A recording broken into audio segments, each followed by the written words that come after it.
a été désigné par le président Macky Sall. On parle des défis de la coalition présidentielle dans la perspective de l'élection de février 2024 avec M. El Hadj Momar Samb, secrétaire général du Rassemblement des travailleurs africains Sénégal et membre de la conférence des leaders de Benno Bokk Yakaar. Bonjour, M. Samb, merci beaucoup. Bonjour, Omar Nying. Merci de m'avoir invité. Je dois dire encore une fois. Merci, vous êtes toujours le bienvenu. C'est vous qui avez lu la résolution de la conférence des leaders. Alors, qu'est-ce qui justifie ou explique le choix de Amadou Ba? Merci. Je dois dire peut-être beaucoup d'éléments. Il y a sûrement des critères, il y a un profil, parce qu'il faut le rappeler, lors de notre rencontre du 10 juillet, du 10 juillet, nous avions déjà, en conférence des leaders, émis l'idée selon laquelle le candidat devrait être choisi à partir de critères et selon un profil. Et nous avions décliné le besoin de construire autour de ce choix un consensus fort, c'est-à-dire que cela réponde aux besoins du pays, que cela réponde aux préoccupations des populations, que cela réponde également aux préoccupations des militants à l'interne même de Benno, pour que le candidat soit celui que nous attendons, qui ait des qualités de rassembleur, des capacités d'écoute et d'ouverture, mais également un homme compétent ou une femme compétente qui pourrait poursuivre les politiques publiques basées sur le plan Sénégal émergent. Donc c'est pour dire simplement que si la question latente a été un peu longue, c'est parce que justement il fallait des concertations et des consultations pour construire un consensus, ce que j'appelle la théorie des 4 C. Et ce consensus-là permet quoi? Permet d'avoir un seul élan, une seule dynamique partagée par tous les leaders de la coalition à travers ses différentes composantes, afin que le candidat soit porté par la coalition elle-même dans son entièreté. Et c'est ça, en fait, l'objectif qui était visé. Et pour ça, il fallait construire dans la consultation, dans la concertation, autour d'objectifs précis, politiques précis, autour de valeurs précises, autour de critères très clairs et indiqués très clairement. D'accord. L'esprit Benno, je mets entre guillemets, est revenu dans les discours, aussi bien dans la résolution que vous avez lue que dans le discours prononcé par le président de l'Assemblée nationale, l'ancien président de l'Assemblée nationale, M. Moustapha Niasse, au nom du président Macky Sall. Qu'est-ce que cela signifie concrètement, cet esprit-là? En fait, cet esprit, c'est l'esprit qui nous a permis d'abord, au départ, en 2012, de construire Benno, c'est-à-dire être ensemble, s'unir dans l'espoir de transformer notre pays, dans l'espoir de faire progresser notre pays, dans l'espoir de répondre aux préoccupations des populations de ce pays. Et cet esprit, fondamentalement, c'est privilégier, mettre le collectif, l'intérêt général au-dessus de l'intérêt particulier. Comme dirait l'autre, l'intérêt du peuple et de la nation prime sur l'intérêt du parti, du groupe, du leader. C'est cet esprit-là qui a été celui qui nous a cimenté, si je puis dire, le socle à partir duquel nous avons travaillé pendant 12 ans. Et 12 ans, ce n'est pas rien. Si nous avons su résister, c'est parce qu'il y a un esprit dans lequel nous nous reconnaissons. Et dans lequel, surtout nous, forces de gauche, nous nous reconnaissons. C'est celui-là qui consiste à se sacrifier pour l'intérêt de la nation, à sacrifier même ses propres intérêts, sa propre existence, s'il le faut même, pour l'intérêt national. Et cet esprit qu'on a voulu également être le socle, celui qui soit insufflé à celui qu'il a déjà, bien sûr, mais qui soit présent et qui soit rappelé et qui soit fortifié et renforcé, revivifié, pour que celui qui va désormais devenir notre capitaine d'équipe et porter nos couleurs à l'élection présidentielle puisse s'en pénétrer, puisse le sauvegarder, plus le renforcer et en faire le credo de chacun et le credo de toute la coalition. Et ça permet également à tous les leaders d'être vigilants, d'être des sentinelles face à cela, d'être vigilants par rapport à cet esprit. C'est pas évident, hein? C'est pas évident, c'est un combat. Et de 2012 à maintenant, ça a été un combat à l'interne même pour faire prévaloir toujours cet esprit dans ce que nous faisons à travers les politiques publiques. Oui, je me rappelle, au début même de l'aventure du magistère, le président de la République, Macky Sall, chef de cette coalition, disait vouloir aller le plus loin possible avec cette coalition. Je pense que l'objectif est atteint puisqu'il a fait 2 mandats avec cette coalition. Maintenant, le grand défi qu'il y a aujourd'hui, c'est celui de l'unité pour survivre à Macky Sall. Est-ce que véritablement la coalition est en mesure de le faire? Je pense. Elle en a les capacités, elle en a les ressources humaines, elle en a les compétences et elle en a la carrure. Je le dis parce que la coalition Benno Bokk Yakaar est une coalition plurielle, avec presque toutes les sensibilités. On y retrouve des communistes, des sociodémocrates, des libéraux en tout genre, des écologistes, des nationalistes, etc. etc. Et tout cela autour d'un homme, mais assis sur un programme, sur une vision. Mais un homme qui termine. Oui, qui termine, d'accord. Oui, oui. Mais l'homme est l'incarnation d'une vision, d'une idée. Au-delà de l'homme, c'est cette vision-là, et cette idée-là, cet esprit-là, de se mettre au service de son pays, c'est ça qui est important. C'est ça qui nous soude, c'est ça qui est le ciment. C'est pourquoi, du reste, quand on parle de consensus, en réalité, ce n'est pas l'unanimité. Le consensus, c'est justement cet accord global, général, dont la tendance est forte en termes que tous les membres du groupe vont dans un sens. Et ceux qui ont même des réticences acceptent d'aller ensemble autour de ce projet, autour de ce... C'est ça le consensus.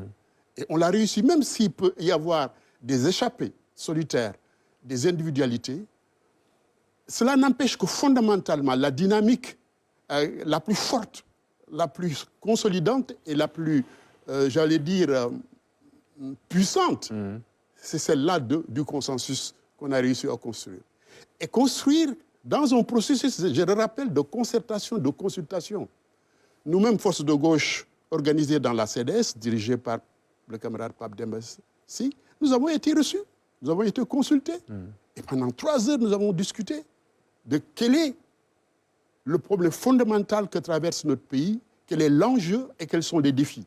C'est vrai que lors des assises que vous aviez organisées, la gauche, vous aviez posé le problème de la candidature, mais vous ne l'avez pas évacué, vous n'avez pas donné de position claire sur cette question. Non. C'est-à-dire que nous, notre position, c'était discuter de la question en mettant en avant, et de manière claire sur la table, toutes les options, en mettant en avant la compréhension de la situation historique dans laquelle le Sénégal se trouve. Aujourd'hui, la question pour tout prétendant au pouvoir, à diriger l'État, c'est quelle est la situation du Sénégal.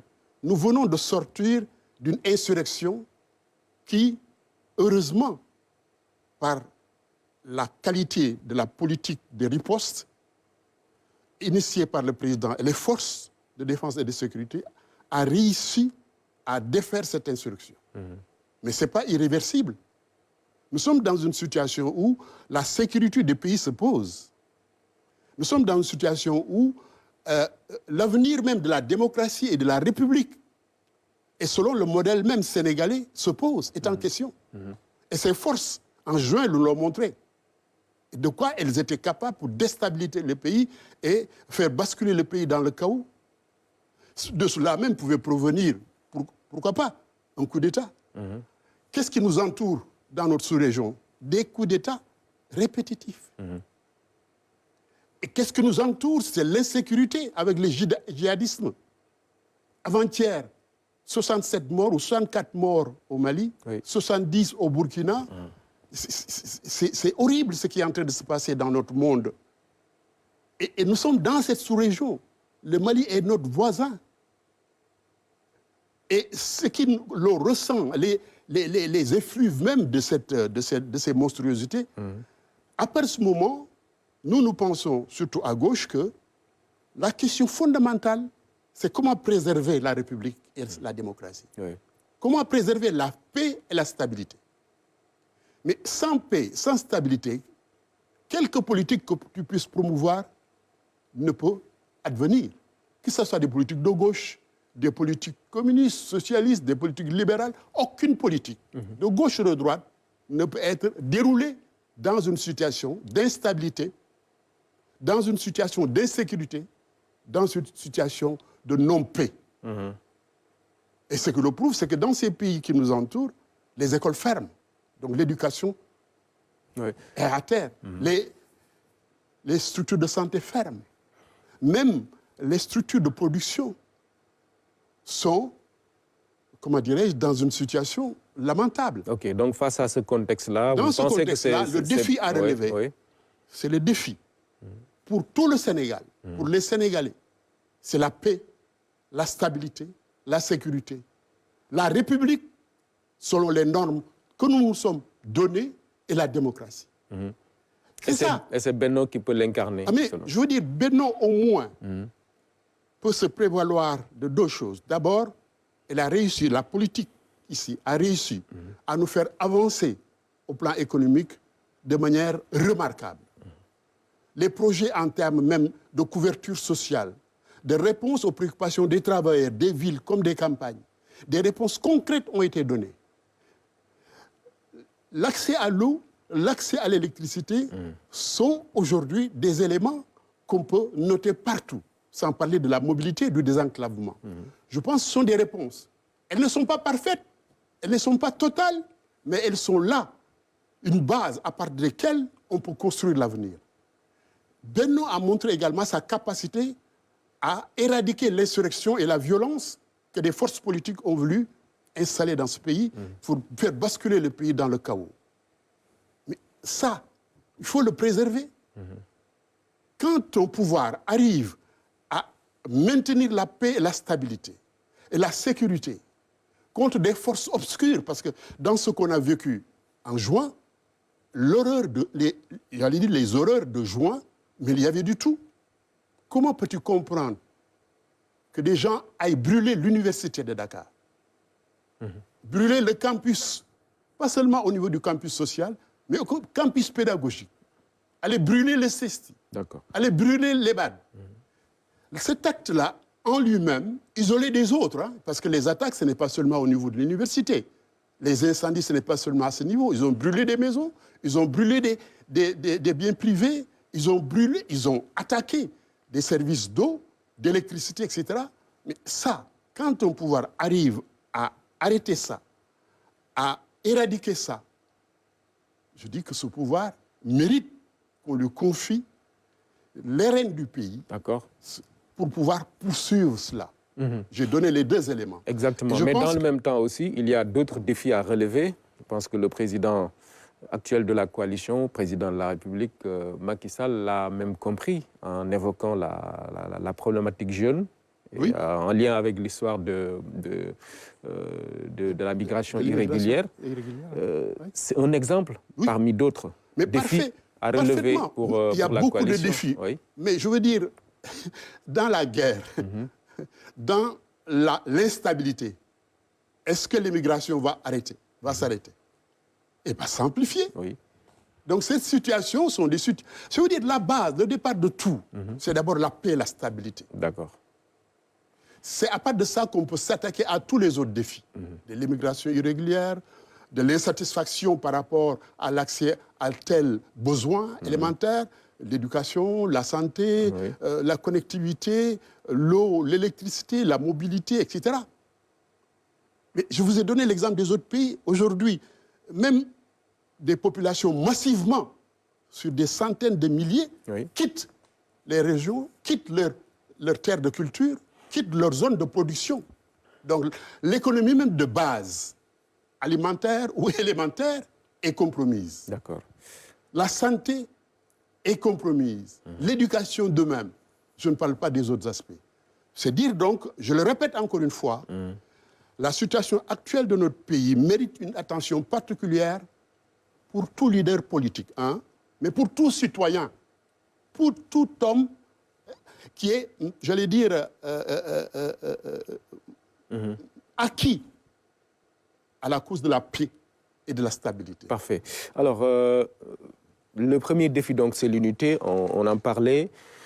Vous-même, vous pensiez que voilà, des échappées chelutaires ne vont pas manquer dans cette grande coalition Benno Bokk Yakaar.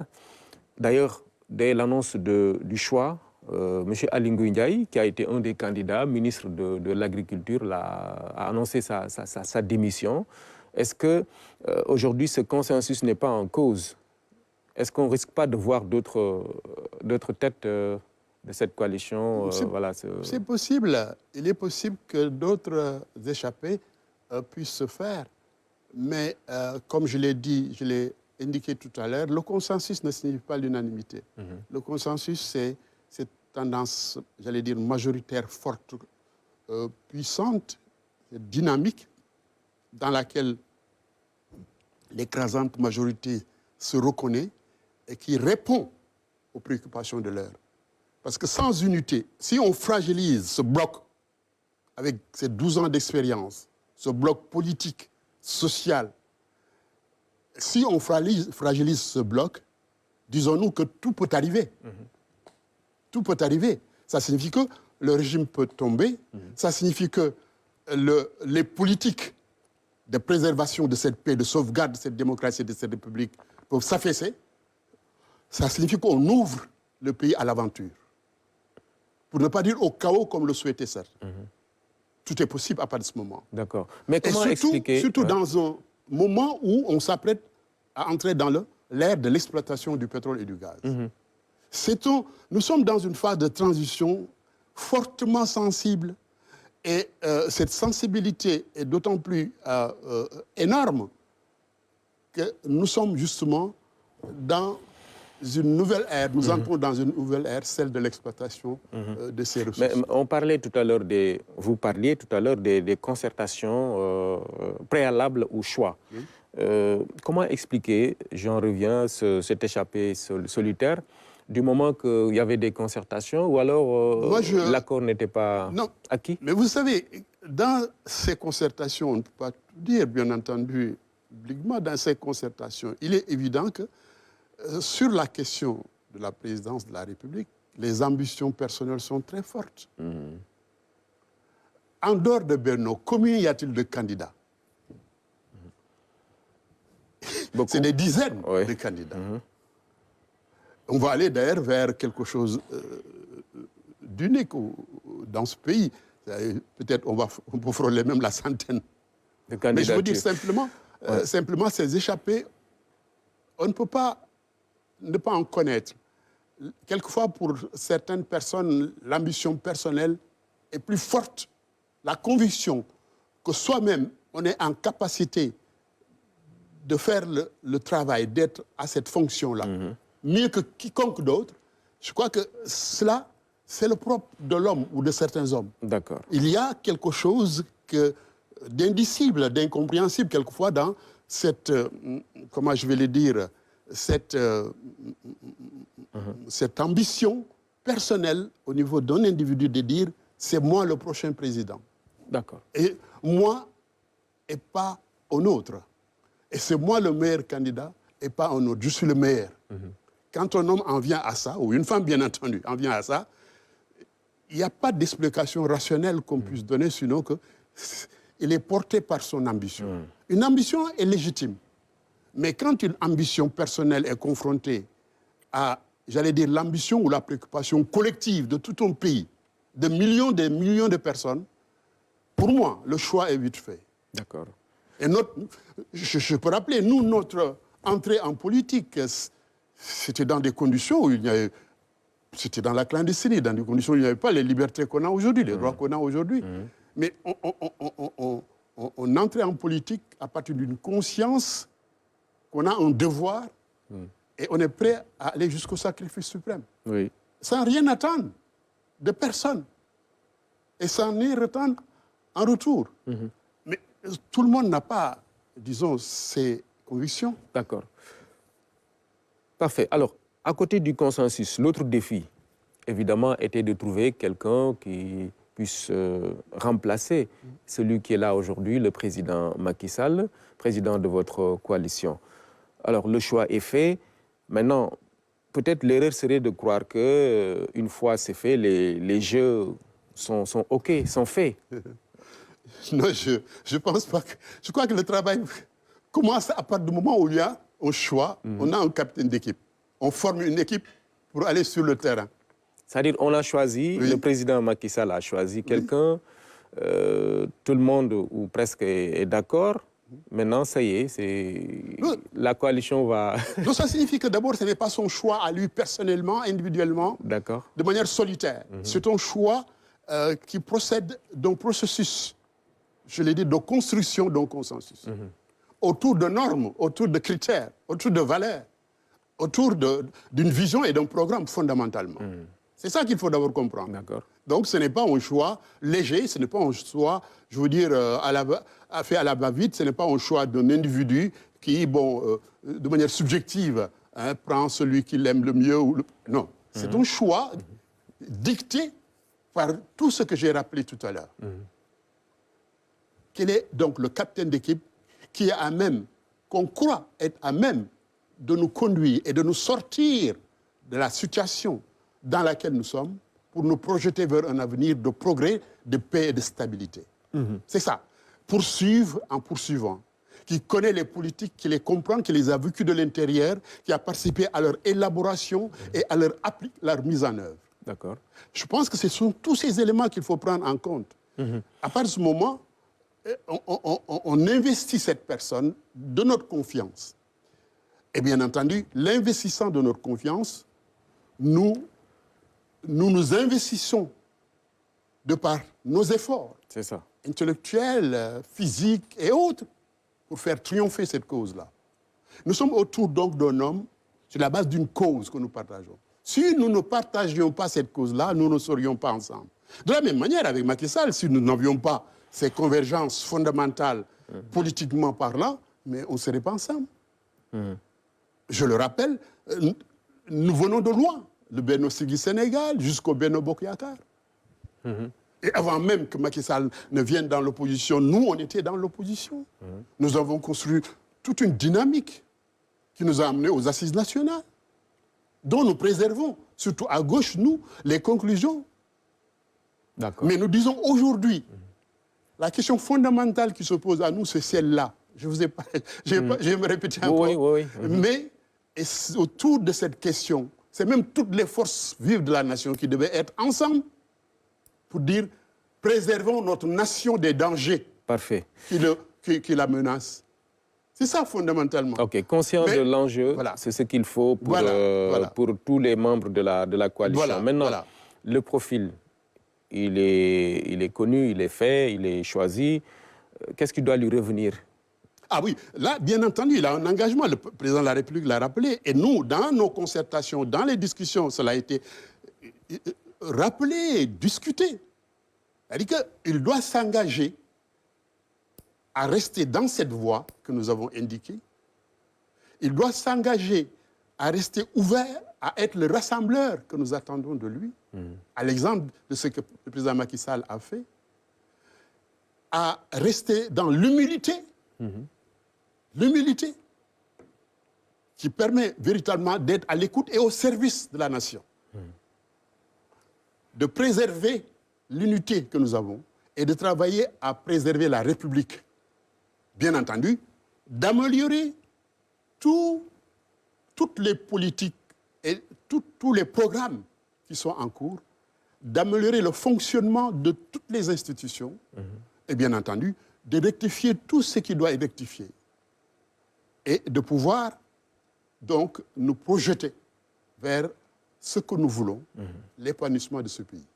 Bien sûr, dans un esprit très clair, celui qui a été celui de Macky Sall, la sensibilité sociale comme fondement, comme, j'allais dire, veine qui irrigue toutes les actions qui vont être développées.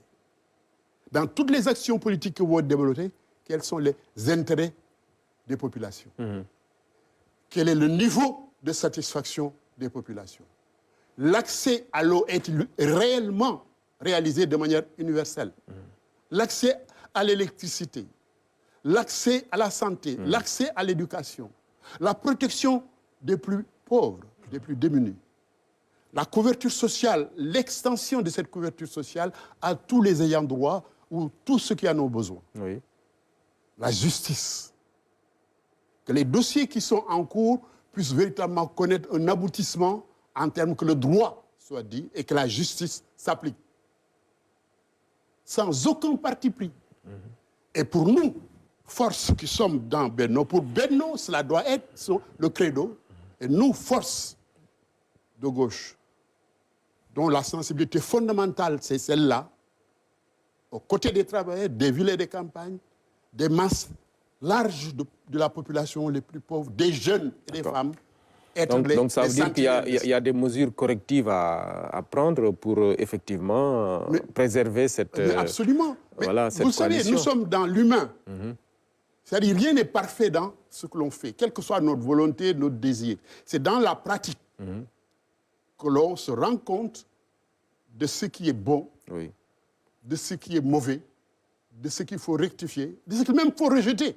Oui. Et c'est un combat permanent. C'est comme le combat que vous menez dans votre propre famille pour les rectifications, pour que la ligne qu'on s'est donnée soit préservée, soit suivie, pour que les objectifs qu'on se donne, même dans votre entreprise, soient atteints. C'est un combat perpétuel. Et ceux-là qui portent le combat, selon leur sensibilité et qui en sont, je veux dire, les sentinelles, doivent veiller à ce que cette ligne soit préservée, soit sauvegardée. Voilà ce sur quoi nous espérons. Oui. Et que notre candidat va en être véritablement l'acteur principal, le capitaine d'une équipe forte, acquise à cette vision, à ces valeurs, pour que l'on puisse aller de l'avant. Oui. D'un point de vue également politique, on le sait, vous êtes dans le cadre d'une coalition et d'un parti présidentiel qui en est la locomotive. Tout à fait. Le président le disait d'ailleurs lorsqu'il annonçait le choix prochain de cette candidature de Benno. C'est un choix qui n'est pas forcément affectif. Il y a d'autres, il y a beaucoup qui n'adhèrent pas et tout. Maintenant, qu'est-ce qu'il faudra faire à un niveau peut-être plus général, au-delà même de celui qui est choisi, Amadou Ba? Oui, c'est tout, j'allais dire, ce processus d'appropriation par toutes les sensibilités de Benno de cette candidature.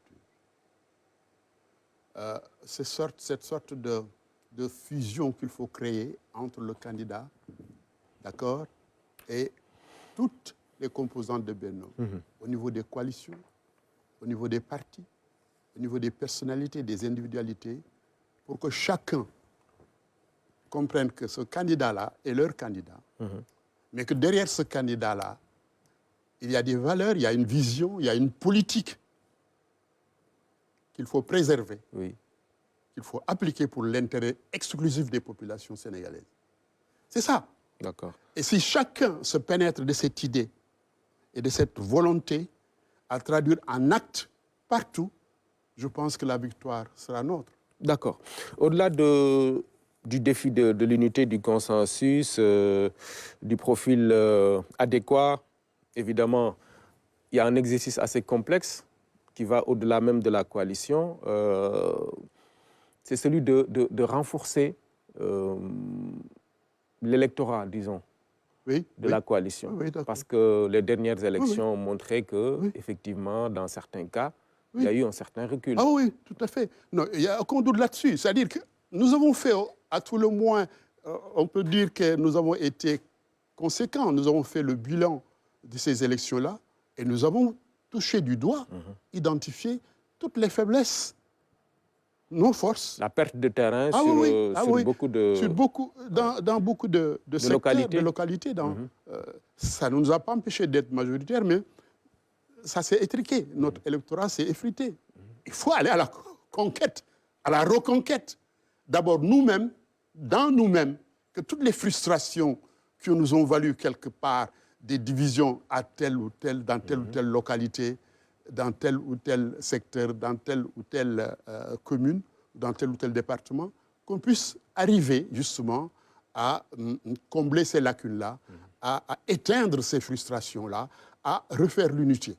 C'est là où je disais que dans ce que nous faisons, dans l'humain dans lequel nous sommes dans l'obligation de parfaire, de corriger et quelquefois même de laisser de côté, d'abattre ou d'exclure de nous ce qui peut constituer des obstacles, des entraves à la dynamique, des entraves à l'intérêt, à la réponse aux intérêts, aux préoccupations intérieures des populations. C'est ça fondamentalement. Il faut encore pénétrer les populations, être à leur écoute, pouvoir traduire ces frustrations, quelles qu'elles puissent être, en actes concrets politiques. Par moment même, ce n'est pas les populations dans certaines localités, c'est les responsables eux-mêmes qui ont été à la base. Absolument. Et là on peut convoquer encore les ambitions personnelles. Parce que c'est pourquoi je vous disais tout à l'heure que le combat a été permanent, dur, il va l'être encore. C'est-à-dire dans le combat entre l'intérêt individuel ou de groupe et l'intérêt collectif, ce n'est jamais gagné d'avance. Et je vous assure, quelquefois on est surpris devant l'adversité qui vient de nous-mêmes. Oui. Qui vient de nous-mêmes. Oui. Et qui se pose ou se comporte comme un ennemi, comme un adversaire. Oui, parfois, on n'arrive pas à expliquer les querelles entre responsables. Absolument. Qui vont jusqu'à faire perdre la localité. Mais absolument. C'est dire quoi? C'est dire que rien n'est gagné d'avance. Certaines localités, oui. Rien n'est gagné d'avance. Il faut simplement s'armer de volonté autour d'une vision et des idées, s'armer de courage et aller au combat. Aller à l'assaut de toutes ces difficultés, de toutes ces frustrations, de toutes ces contraintes et entraves pour avancer. On peut tomber, on se relève. On est tombé quelque part, on doit se relever. On est tombé dans un département, dans une commune, etc. Vous pensez que la reconquête, par exemple, est possible à Dakar, Ziguinchor, Rufisque, etc. Moi, je suis optimiste de nature et je me dis simplement ceci. Ces 2 ans ont été peut-être pour les populations de cette commune-là un moment pour apprécier la qualité des hommes ou des femmes qu'elles ont élus. Ça, c'est une chose. Et il nous revient que vraiment, il y a beaucoup de problèmes, beaucoup de frustrations, beaucoup de regrets. Mais ça, c'est une chose. L'autre chose, c'est aller plus profondément dans les questions qui se posent. Parce qu'il y a des questions qui se posent. Oui, sociales. Oui, il y a des questions qui se posent. Il y a des questions qui méritent d'être prises en charge. Pourquoi les populations dans telle zone ont telle attitude ou telle préoccupation? Pourquoi ce qui a été même conçu comme politique n'est pas arrivé jusqu'entre les mains de ces populations-là? Pourquoi il n'y a pas eu d'impact? Pourquoi l'impact n'a pas été effectif? C'est des questions à interroger. Mais dans tous les domaines, même dans le domaine de la couverture maladie universelle, dans le domaine des bourses familiales, on peut identifier des erreurs de guidage. On peut identifier que des cibles qui étaient au préalable pressenties ou identifiées n'ont pas été atteintes. Un secteur comme la santé est emblématique. Beaucoup d'efforts, il faut le reconnaître, mais toujours des problèmes. Les populations ont du mal à se soigner dans les structures sanitaires. Ça, il faut le reconnaître et le dire. Non, mais vous êtes en train de poser les vrais problèmes, c'est ça. Et quand je dis que s'attaquer à ça, quand je parle de cibles, d'impact et d'atteinte, c'est ça. Quand je parle d'effectivité et de concret, c'est ça. Et ça, maintenant, ce n'est pas toujours à un niveau où on le pense. C'est à un niveau le plus terre-à-terre. Je peux vous raconter une petite anecdote d'une zone où on a mis un forage, l'eau devait arriver aux populations. À 300 mètres, on arrête l'eau. Les populations qui étaient dans ces 300 mètres, confinées dans ces 300 mètres, n'ont pas reçu l'eau. Oui. C'est inexplicable. Oui. Alors, quand on va vers le règlement préalable d'une telle question, on se rend compte que l'obstacle, c'est à un niveau individuel.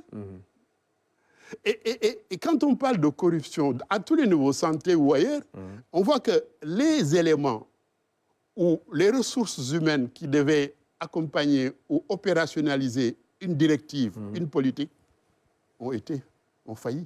Oui. Ont failli. Et ça, on le retrouve partout. Et on le retrouve même dans l'administration. Quelqu'un va à la retraite, il doit bénéficier d'une pension. sa pension met du temps à arriver parce que quelque part, quelqu'un a mis la main dessus. Oui, beaucoup de lenteur. Une lenteur intéressée, oui. quelquefois. Ça, c'est des goulots d'étanglement qui font quoi? Qui font que la perception même de l'individu, c'est que c'est la politique qui est mauvaise. Ouais. Or, la politique indique et donne des exemples de ce que l'eau doit aller. Mais on l'arrête quelque part pour. La politique indique que même la retraite, on n'attend plus que les dossiers soient complets, il faut que la pension tombe. Mais il y a quelque part un blocage. Un blocage. Alors, il faut quand même qu'on accepte de nous interroger dans ce Sénégal. Et quand tout ça arrive, on dit c'est le pouvoir. C'est l'État. Ouais. On ne cherche pas à comprendre. Non. Ouais. Vous avez un mal de tête, c'est l'État. Oui. Alors que votre vécu même dans votre propre quartier vous donne des exemples concrets de comment l'homme sénégalais a des problèmes. Le Sénégalais lui-même, dans l'indiscipline, dans l'incapacité à réaliser, disons, la promesse qu'il te fait, à honorer son contrat, etc., à tous les niveaux. Ça devient un problème de l'individu. Très bien. Mais ça signifie aussi que l'État doit œuvrer à ce que ces goulots-là, ou ces entraves-là, soient combattus. Et il faut développer une politique qui permette cela. D'aller jusqu'au bout du processus. Qui permette cela. Et moi, je crois que c'est là où la question même de la démocratie doit être interrogée. Le type de démocratie qu'on a, ou le type de société civile qu'on a. Comment faire en sorte pour que les populations elles-mêmes s'approprient des politiques, mais qu'il y ait des mécanismes de contrôle, à la base même. Des sentinelles, oui. Qui permettent de dire arrêtez. Dans le quartier, il y a tant de tonnes de riz qui sont arrivées. La distribution pour ceux qui sont démunis doit se faire selon certaines normes. L'accaparement ne doit pas être au niveau du chef du quartier. L'accaparement ne doit pas être au niveau de ses amis ou de ses parents qui habitent d'autres quartiers, ou de etc. la clientèle, etc. La clientèle politique. Ça signifie donc que nous avons besoin de repenser toute la chaîne, n'est-ce pas, du sommet à la base, et surtout de privilégier la base, mais en mettant en place des mécanismes qui permettent que les gens réagissent. Exact. Alors, sur le terrain maintenant politique, il y a véritablement de la contestation toujours. Aujourd'hui même, dimanche, il y a le F24 qui a prévu de faire du bruit pour, dit-il, déranger le président Macky Sall. Ça aussi, c'est une autre paire de manches, le terrain politique sur lequel... oui. Mais j'entends encore l'opposition et la société civile. Cette opposition, à mon avis, très, très humblement, très honnêtement, devrait avoir honte de ça. Quand une opposition manifeste par des cocktails Molotov, construit ou fabrique toute une machine insurrectionnelle, quand une opposition s'attaque à l'université, quand une opposition s'attaque à des centrales électriques ou des services d'eau, il y a un problème. Quand on se prévaut de ses libertés et de ses droits pour injurier des magistrats, pour jeter de l'opprobre sur sa propre armée nationale, sur ses forces de l'ordre qui vous permettent de dormir tranquillement chez vous. Et quand, dans cette situation-là, des gens meurent, des maisons sont brûlées, des commerces sont pillés et incendiés, des bus sont brûlés, au cocktail Molotov, et que des filles meurent dans ces situations-là, est-ce qu'une telle opposition peut se prévaloir encore d'avoir des droits? À mon avis, aujourd'hui, l'opposition doit reconsidérer ces droits-là à l'aune de ce qui a été fait dans ce pays-là, de ce qu'on a traversé. Et des moments extrêmement traumatisants pour nos propres enfants. Vous vous rappelez qu'à un moment donné, l'école ne fonctionnait plus. Aujourd'hui, l'université presque est fermée. C'est dû à quoi? À ceux-là qui s'arrogent le droit de brûler, le droit d'incendier, le droit de piller, le droit de violenter. Mais là, ce qu'ils avancent comme argument, c'est les interdictions de manifestation. Mais il faut à multiples reprises. Dans l'espace temporel dans lequel on est, dans la situation dans laquelle on est, mais il faudrait garder la raison que, quand même, Ce pas des moments pour manifester. Ce pas des moments. Et ces manifestations ont été des occasions ou des opportunités. Pourquoi? Et des prétextes pour violenter. On l'a vu, on l'a vécu. Je ne suis pas peut-être dans ce que l'État doit faire, mais moi, personnellement, j'estime qu'il y a des libertés qui s'arrêtent là où commence celle des autres. Et un groupe, quel qu'il puisse être, un parti ou une coalition, quel qu'il puisse être, ces libertés doivent être restreintes quand elles compromettent la liberté des autres, mais surtout la vie des autres. Même si on assure que c'est une manifestation pacifique. Je dis, même si... Pourquoi? Parce que, dans les faits, on assure qu'on fait des manifestations, mais derrière, il y a autre chose qui se prépare. Comment vous pouvez comprendre cela? Nous avons, dans un pays organisé, il y a ceux qui ont, comme vous, les journalistes, une tâche ou des tâches qui vous est dévolues d'informer, les enseignants d'enseigner, mais les forces de l'ordre et de sécurité. De veiller sur l'ordre et la sécurité. Absolument. Mais quand elles vous disent ne passez pas par là, mais au nom de quoi vous dites j'ai le droit de passer par là? Or, tout le monde sait que dans un pays organisé, la force de la loi, la violence est légitimée du côté des forces de l'ordre et de défense et de sécurité. Ouais. Comprenant ça, comprenant ce dans quoi on est, je crois qu'on doit donner quand même une respiration, un moment de respiration et de paix aux populations, attendre les élections. Et je pense qu'il nous faut aujourd'hui véritablement pointer le doigt sur ça. Ce qui parle de liberté démocratique, à moins qu'on en vienne à l'anarchie. Sinon, je pense qu'il faut restreindre les libertés quand elles préservent la paix et la stabilité. D'accord. Surtout pas la liberté de tout le monde. C'est au contraire, on préserve la liberté de tout le monde contre la liberté de certains qui veulent en profiter pour nier et violer la liberté des autres. La paix et la sécurité des autres. Détruire leurs biens. Incendier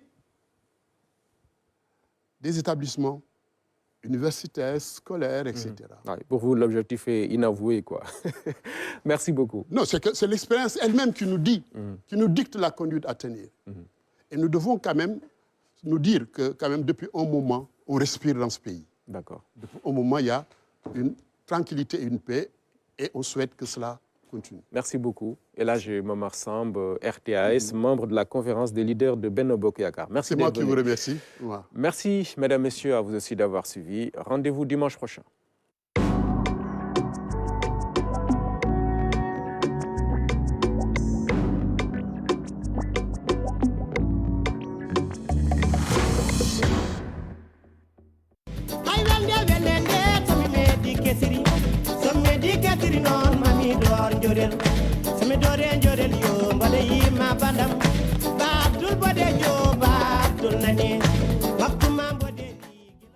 Pour moi, l'émergence, c'est lorsque un pays aura les capacités d'assurer sa souveraineté alimentaire, sa sécurité.